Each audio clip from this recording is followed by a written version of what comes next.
For earnings conference call. As a reminder, all participant lines will be in the listen-only mode, and there will be an opportunity for you to ask questions after the presentation concludes. Should you need assistance during this conference call, please signal an operator by pressing star then zero on your touchtone phone. Please note that this conference is being recorded. I now hand the conference over to Mr. Abhishek Mehra. Thank you, and over to you, sir. Thank you, Neera. Good morning, everyone, and thank you for joining this Q2FY24 earnings conference call of NGL Fine Chem Limited. The results and investor updates have been uploaded on the stock exchanges. To take us through the results of this quarter and answer your questions, we have with us today Mr. Rahul Nachne, Managing Director, and Mr. Rajesh Lawande, Full-Time Director and Chief Financial Officer. We'll be starting the call with a brief overview of the financial performance, which will then be followed by the Q&A session. I want to remind you all that everything said in this call reflecting any outlook for the future, which can be construed as a forward-looking statement, must be viewed in conjunction with the uncertainties and risks that the company faces. These uncertainties and risks are included but not limited to what we've mentioned in our annual reports, which you'll find on our company website. With that said, I'll now hand over the call to Mr. Rahul. Over to you, sir. Thank you, Abhishek. Good morning to all of you. I am Rahul Nachne, Managing Director of NGL Fine Chem. A very good day to you, and thank you for joining us today for the Q2FY24 earnings call of NGL Fine Chem Limited. I trust this call finds each of you in the best of health and cheer, and I hope those celebrating had a safe and enjoyable Diwali season. I am pleased to present to you the financial highlights and our company's performance for the Q2FY24. It has been a strong quarter for our company. Our revenue from operations showed a healthy increase, marking a 13.5% growth over the previous quarter and an 18.4% growth year-on-year. Sales stood at 80.18 crores for Q2 FY24.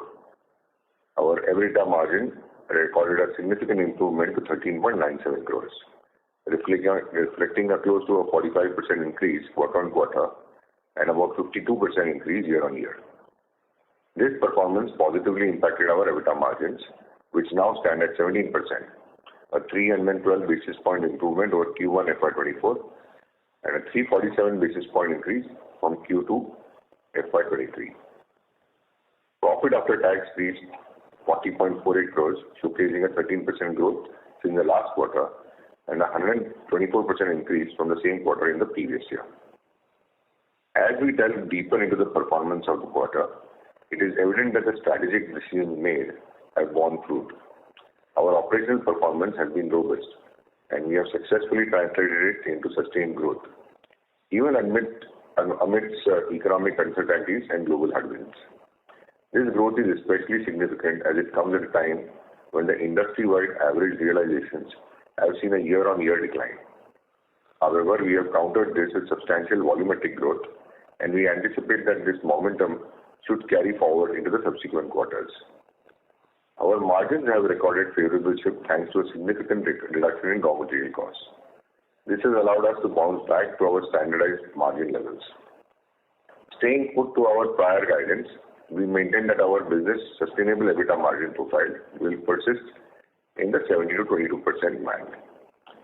While demand has shown signs of recovery, we remain vigilant of the persistent challenge. Issues such as currency availability in markets like Egypt, Pakistan and Turkey have adversely impacted demand. Although our direct exposure to African markets is minimum, the currency volatility in these regions has an indirect influence on our operations through its effects on our customer base.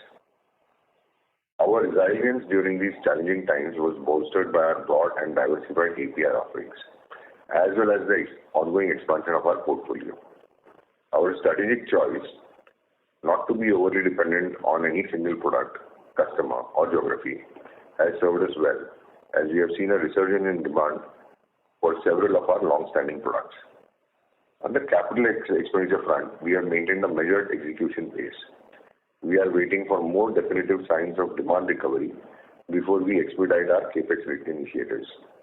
Until then, we remain committed in funding our capital expenditures from the internal accruals generated from our business operations, thereby avoiding the need to leverage our balance sheet.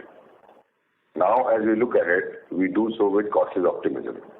The indicators are promising, and the strategies we have in place are robust, but we are ever mindful of the fluctuating market dynamics. As I draw this opening address to a close, I must issue an important disclaimer. We have observed that competitors might have used the detailed information from our public disclosures to their advantage. Therefore, we will be exercising greater discretion in the details we share going forward. We request your understanding and cooperation in refraining from asking product-specific questions during this call, as such queries will not be entertained.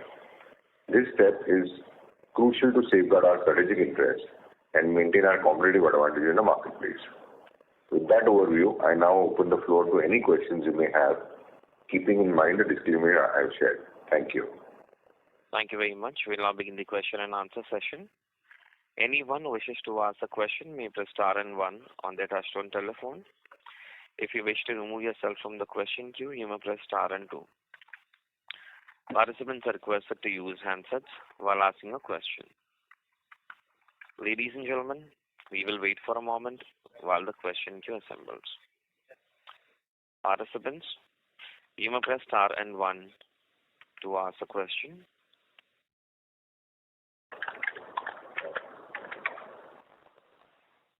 The first question is on the line of Rahul Jain from Credence Wealth. Please go ahead. Thanks for the opportunity and congratulations, Rahul and the team. We have really done very well in the last 2-3 quarters in spite of the environment being quite tough.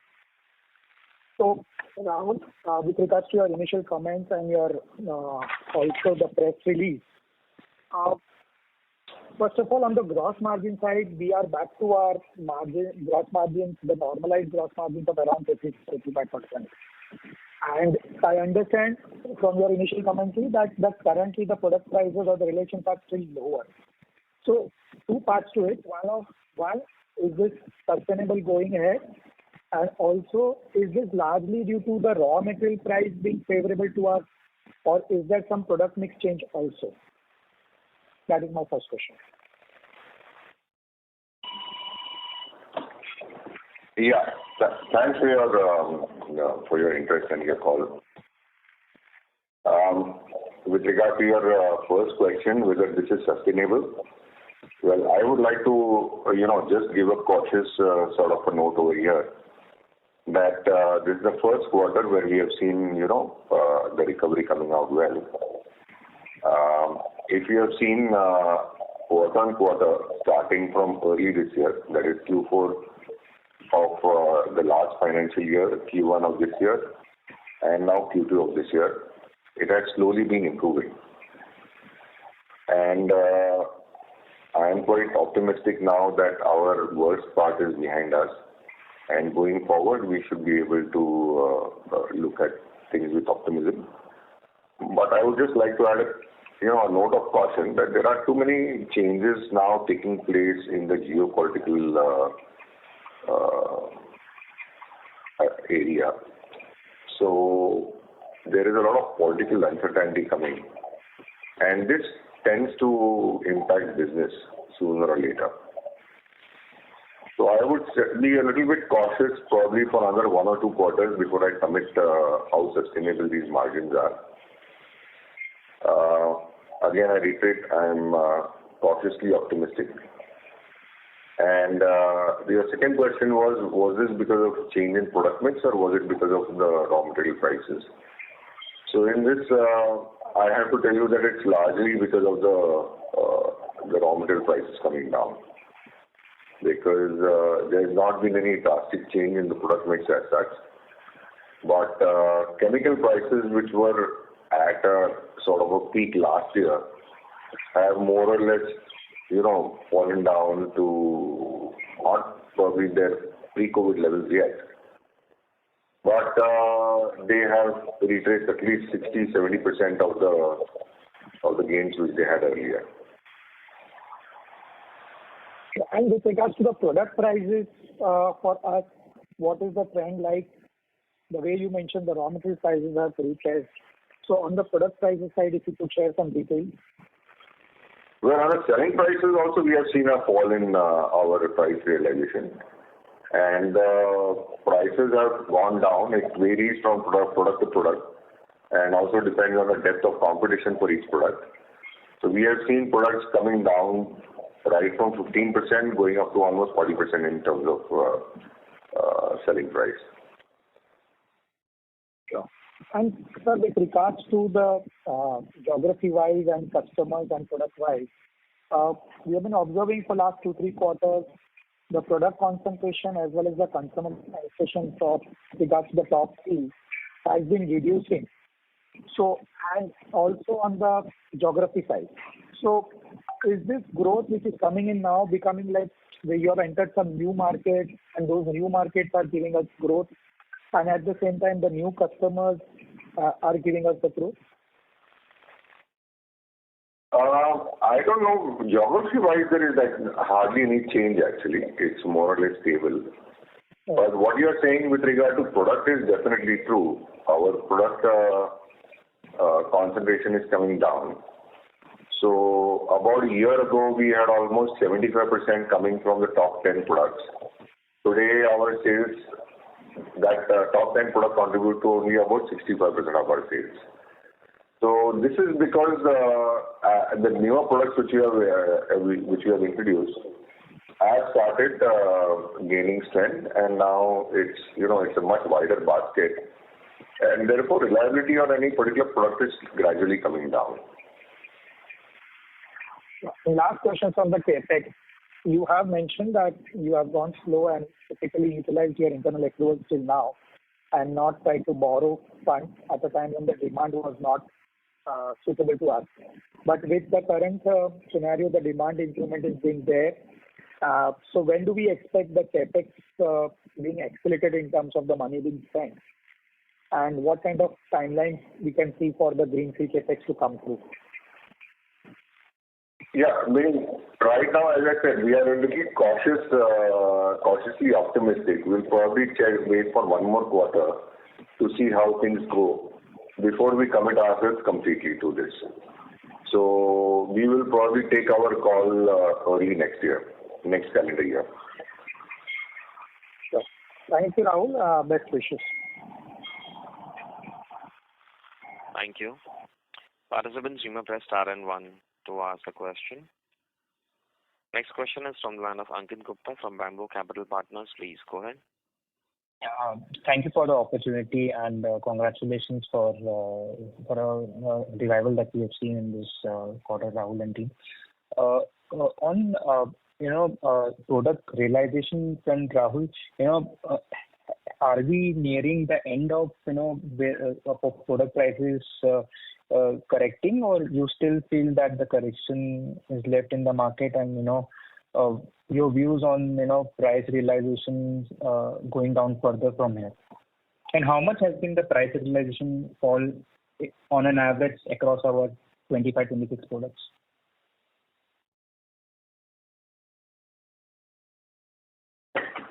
Yeah, so it's very difficult to predict, whether we have reached the bottom and things will go up or not.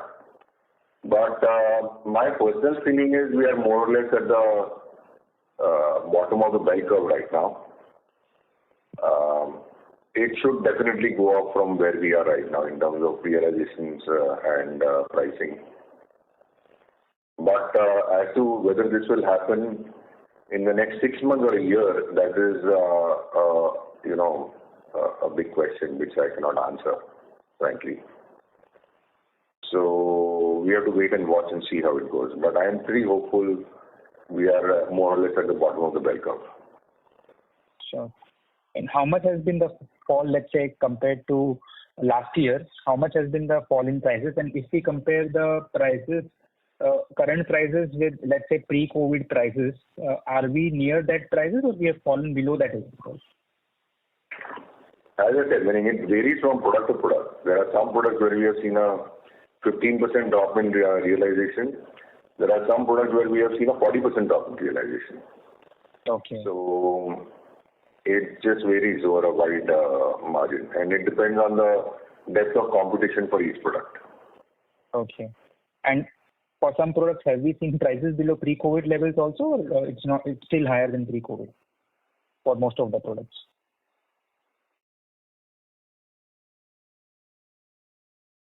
I had not put a thought to that actually, but let me think about it.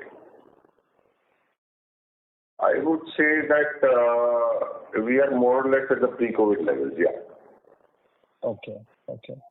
In some, we are probably lower than the pre-COVID levels also. Okay. My second question was on the current capacity utilization at our standalone and Macrotech level. What is the current capacity utilization? And let's say we are at 80 crore quarterly run rate. At full capacity utilization with some outsourcing that we used to do, when the markets were buoyant. What kind of revenue can we do from the existing infrastructure given the price fall that we have seen in the products? I think we will probably be able to do between 350 to 400 crores along with a little bit of outsourcing, because we are doing very little outsourcing now. Everything is being done more or less either at NGL or at Macrotech. We will probably start outsourcing in the next 3 months so that we start building up capacity gradually as the markets come back. And we were, in like 2 years back, we were also looking to increase our outsourcing from, let's say, 5% to 15%. That also, maybe in case you face some capacity constraint, hopefully over the next 2-3 quarters, we'll also be looking to increase that. And with that, can we touch, let's say, 450 crore kind of revenues from existing setup? That would be a little ambitious. I would still go by, let's say, up to 400 crores is what I think we can do with current levels. Okay. And Rahul, Rahul, I'll request to come back for a follow-up question. Sure, I'll do that. Thank you so much. Thank you. A request to all the participants, please restrict to 2 questions per participant, and please join the queue again for a follow-up question. And anyone who wishes to ask a question may press star and 1 to join the queue. The next question is from the line of Ayush Mittal from Mittal Analytics. Please go ahead. Hello. Good morning, Yeah, good morning, sir. First of all, sir, it's a pleasure to see the company coming back to the normal run rate, given the challenges that we are still seeing in the industry. So it's a good thing to see our performance and the resilience of our business model. Coming to the question, sir, one thing which I just feel, having tracked the company for so long, is that at one point we were at a point where we wanted to expand the capacity, and seeing the market condition, we had slowed down our plans quite a bit. Even now, you said that maybe start of calendar year is where you'll take a call on that part. Can you share more of your thoughts on the expansion, where we are, how do we want to proceed on that, and by when do we intend to complete the whole of the capex, and also on the product development side, which is something which would be very critical for us to grow from the levels we are to the next level if we have to. Yeah, so as I said, we are still a little cautious on doing more fresh investments. So we really are not sure whether the recovery is complete and we are, the bell curve is completed and things will start going up. So we will probably take this call early next year on the investments. But just to inform you, we are proceeding with the investment right now at a much lower speed, of course. Close to 90% of the civil work is already completed. And some equipment ordering in terms of, long delivery item is already started. But we are not fully committed to putting all equipment in, machinery in. But once we decide, it shouldn't take us more than a year to 15 months, between 12 and 15 months to complete the project right now. So we'll take this call early next year. So if we do that, then in 24 or 25, we should have the plant up and running. Okay. Okay. And what about the product development? Because one thing which I feel is that the product basket we currently have has its own limitations in terms of growth. So it is very important that we expand our product basket significantly so that we can tap new product areas and do the scale up.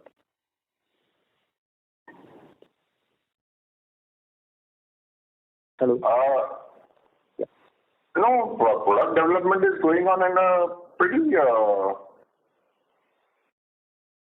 Right now, our total product range has gone to close to about 28 APIs now. So product is going at a pretty good clip. I did not understand the question. What was that? No. What I was trying to get an insight is more on these new products, like the new product basket. If we are expanding a product basket, how are we doing on that front? And if we are doing much more on that part, expanding this basket further, like from 28, are we on line to keep adding 3, 4, 5 products every year that we intended? Yeah. Our target is to reach 35 APIs by 25. Yes. So yeah. We are very much on target with that. Okay. Great. Yeah, that's from my side. Thank you. Yeah. Thank you. Participants, you may press star and 1 to ask a question. Next question is from the line of Debashish Neogi from Digital Investments. Please go ahead. So congratulations first for a very good set of numbers. You have been always cautiously giving guidance with respect to margins, volume growth, and have been very open and transparent in answering our questions.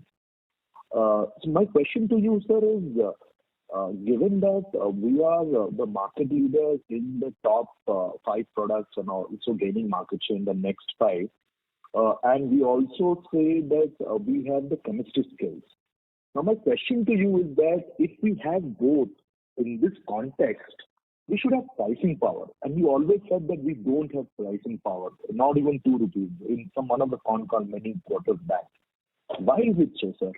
Being a market leader and also having chemistry skills, we still don't have pricing power? Yeah, so I would like to address that in 2 ways. Number one is that, we are in a B2B business. And pricing power normally comes more from either IP or from brand power. Now, brand power does not exist here because it's B2B and we are doing only generics. IP also does not exist because again we are doing generic products which are out of patent for a long time. So how do you get pricing power in a B2B business? It's generally not possible. That's the first. And the second part is that there is always competition. Now, if we try to price products very high up, it will be very easy to flood the market because people will immediately start entering the market as competitors, and competition goes up. So margins will come down sooner or later. Pricing power in a B2B business is very difficult. So, sir, then what is our edge? If we being the market leader and we have also chemistry skills and we are supplying to the top 5, 6 global animal API players, then what is our actual edge? I thought, maintaining great quality and servicing on time, our retention of customers has been 99%. These are edge. So should that not indirectly give us pricing power over the years with sticky customers? No, see, in a B2B business, the buyer is always much well informed, and as a policy, no company keeps a monopoly supplier. So they always spread the risk by buying from multiple sources. Mm-hmm. Now, having said that, even if I am the let's say lowest cost supplier, no company will buy more than 60% of the requirement from me. 40% will still go to other two suppliers because they want to keep their supply chain intact.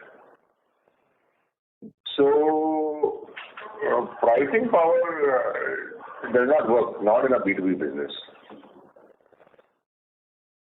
Okay, so my second question, sir, is we are getting into every year 2 to 3 products almost, and we target to get into 35. But the opportunity size of each of these, products is very small.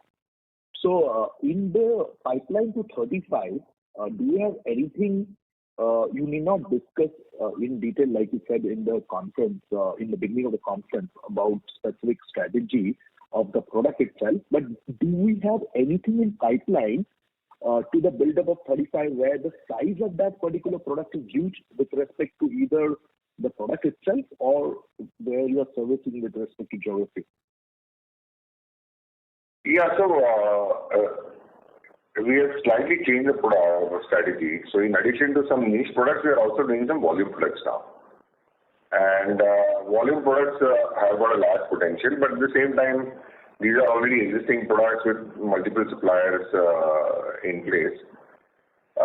What we are doing is we are targeting those products where there are only Chinese suppliers. So we will probably be the first from India to start manufacturing these products. So we are offering basically customers a China plus one alternative. That's great, sir. Thank you, sir.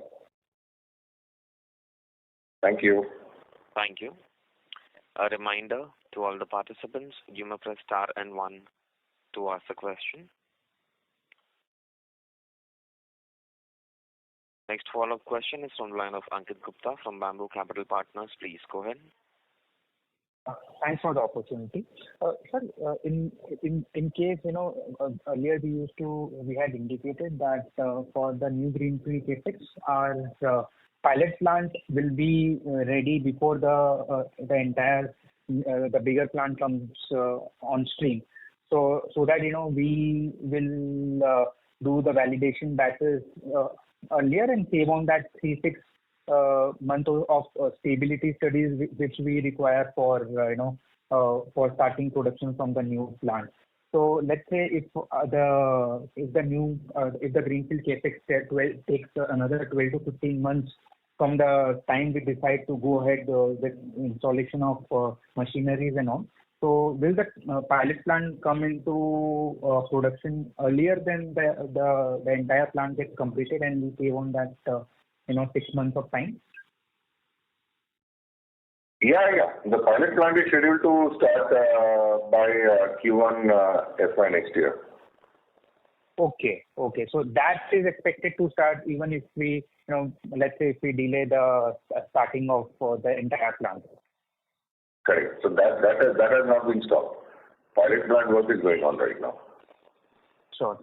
And on product basket, we have been targeting to add 5 molecules every year.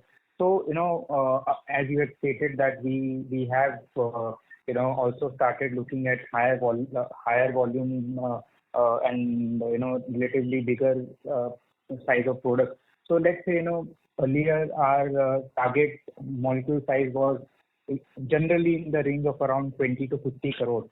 So with the new products that we have already added or which we plan to add, are those products, let's say their market size bigger than what currently we have in our product basket? Yeah, 2 of the products which we are targeting have a much larger market size. Okay, so that can be, let's say, few hundreds of crores as well. Yeah. Okay.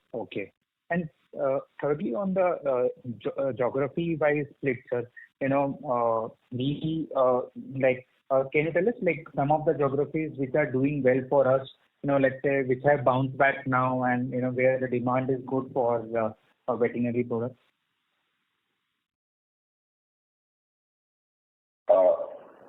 Which are the geographies which have bounced back, you're asking?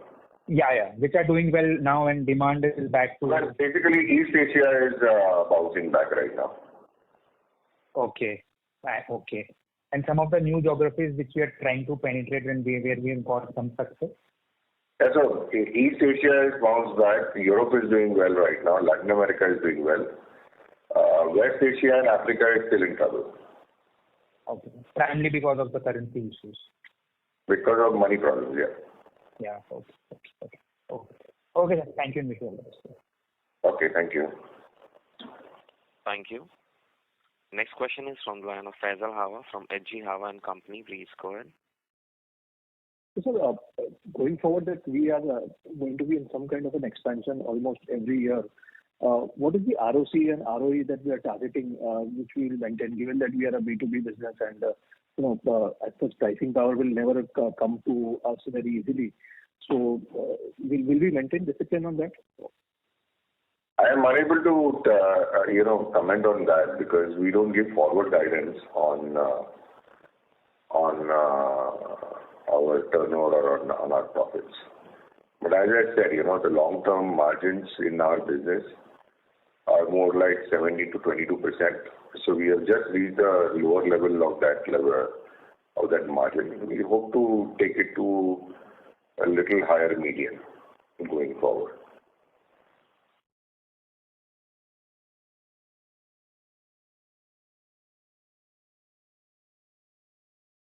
Hello. Yeah, thank you so much, sir. Thank you. A reminder to all the participants, you may press star and 1 to ask a question. Next question is from the line of Rahul Jain from Credence Wealth. Please go ahead. Yeah, thanks for the opportunity again. One clarification, in a previous participant, you said the pilot plant will start by Q1 of next year. So you're talking about calendar year or you're talking about the financial year? Financial year. Financial year, sure. And sir, if you may permit to ask a question with regards to the product registration in Europe. In the Q4 call, you had mentioned that for 3 products you expected to get approval by December, and you were to file for approval for further 3 products. So, any details you can share on the same? Yeah, so we have filed for. So there are 2 types of approvals one can take. One is known as CEP, and the second is by filing DMS. So we have filed for CEPs for 3 products. Unfortunately, it's taking much longer than we anticipated. Normally, pre-COVID, they used to give an approval within about 15 to 18 months. Unfortunately, right now it's been close to about 21 months since our filing, and there are still queries being raised. So they are doing it at a far much slower pace as compared to pre-COVID levels.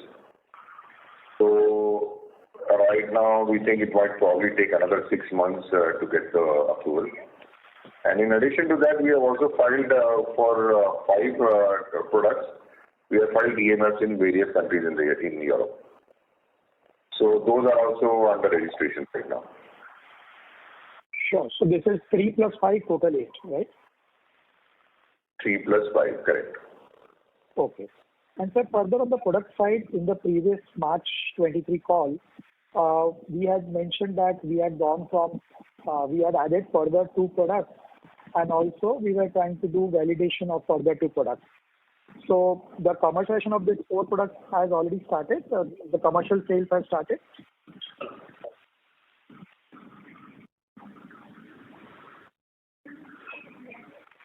Right now we have 28 products in commercial production, and so this was 6 months ago, no, which we had spoken.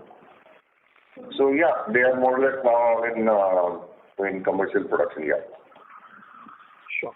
And so just one last thing with regards to our greenfield capex. You had mentioned that we will go to the regulated market with our greenfield capex coming on stream once it comes on streams. So, and also our pilot plant you expect to start by next year Q1. So are we preparing the groundwork for the introduction of some of these products in the regulated markets from the greenfield facility? No, the greenfield is being done primarily for the regulated markets only. With that in viewpoint, yeah. Sure. So basically the groundwork, the preparation in terms of product side, we are at a somewhere advanced stage of doing on the product side. Can that be a right assumption? Yes. Sure. Thank you so much, Rahul. Best wishes. Yeah, thank you. Thank you. A reminder to all the participants, you may press star and one to ask a question.